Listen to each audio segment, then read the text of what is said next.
Има повеќе форми на физичка активност. Грубо може да ги поделиме на аеробни вежби, односно изотонични вежби, кај што имаме движење на телото, движење на мускулите, зглобовите, например пешачењето, трчањето, качувањето по скали, фитнес вежбите. Значи тоа се вежби кои што го активираат телото и се со движење на телото.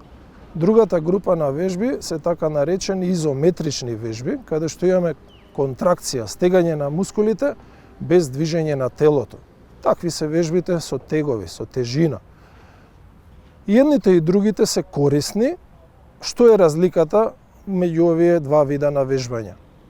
Кај аеробните вежби, влијанието на крвните садови и на крвниот притисок е такво да доведува до ширење на малите крвни садови и на тој начин се намалува притисокот, посебно диастолниот. Народски кажано, тој малиот крвен притисок. И на тој начин се растеретува мускулот, односно срцевата пумпа. Затоа овој начин на активност е покорисен.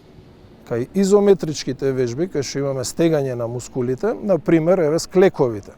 Се стега целата телесна мускулатура, рацете, нозете, стомакот, грбот, буквално се што ќе замислите, сите мускули се активни. Во таков тонус, во таков грч на мускулите, доаѓаат сега до зголемување на крвниот притисок.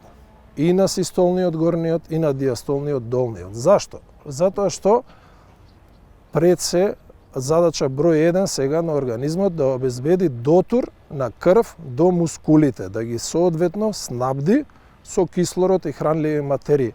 Затоа сега притисокот е во втор план.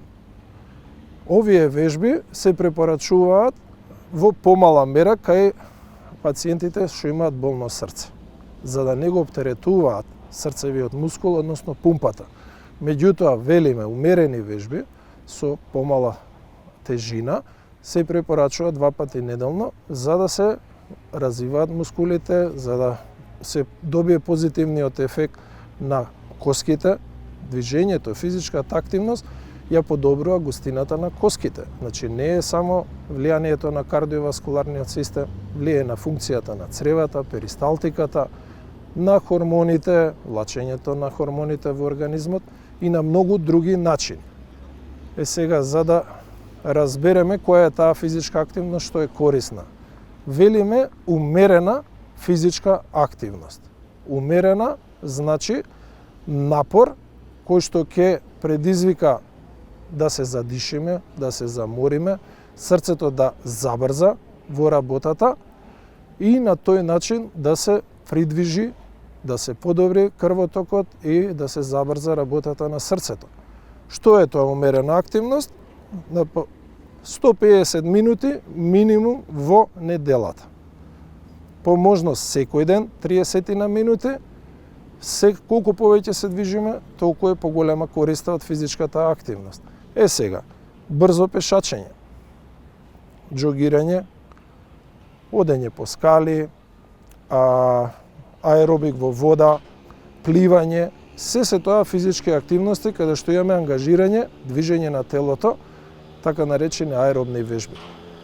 Во зависност од кондиционата спремност се препорачува постепено оптеретување. Значи, колку и пациентот да е болен, колку и да е со претходно лоша кондиција, он треба да почне да се движи. 2 минути, 5 минути, постепено да го зголемува темпото, напорот, за да ги достигне тие 30 минути во денот, односно 150 минути во неделата. Како објективно да знаеме дали сме во таа зона на умерена физичка активност? Преку проверка на пулсот. Ако се движиме 10 на минути, застанеме со раката, го измериме пулсот, кои се тие вредности што треба да ги достигнеме? Постои една општа формула, општо правило, кое што вели 220 минус годините на возраст.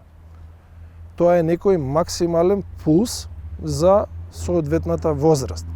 Кај умерена активност потребно е да се постигне 50 до 70% од таа срцева фреквенција. Секој ќе си најде, ќе си пресмета за себе. Например, за мене е околу 102-30 во минута. Целта е, кога се движиме, да го постигнеме тој пулс, таа фреквенција, и тоа да го задржиме, да го одржиме во наредните 20-30 минути. Друг начин како да знаеме дали сме во зона на умерена физичка активност е преку задишувањето. Ако сме комфорни и можеме да збориме цело време додека пешачиме, тоа значи дека не сме доволно заморени. Умерена физичка активност подразбира да почувствуваме недостаток на воздух, да се задишиме. Значи, можеме да зборуваме не така комфорно, во текот на 30 минути чувствуваме дека не сакаме цело време да зборуваме затоа што ни фали воздух. Сега има и така наречена физичка активност со поголем интензитет, која што може да ја практикуваат и болните со заболување на кардиоваскуларниот систем, доколку се способни. Интензивната физичка активност подразбира поголем напор и во тој случај не сме способни да зборуваме при таква физичка активност. Тоа е значи по интензивно трчање, качување по горница, играње тенис, например, тоа е поинтензивен напор. И тука препораките велат 75 минути минимум во текот на неделата. Една минута интензивна физичка активност има ефект како 2 минути на умерена физичка активност. Не е намерата секој да ги достигне на ист начин, со ист интензитет, во исто време. Значи, целта е индивидуално, према кондиционата спремност, со постепено оптеретување да се зголемува минутажата, да се зголемува интензитетот на напор кој што е соодветен, кој што може да го поднесе организмот. Како знаеме дали грешиме?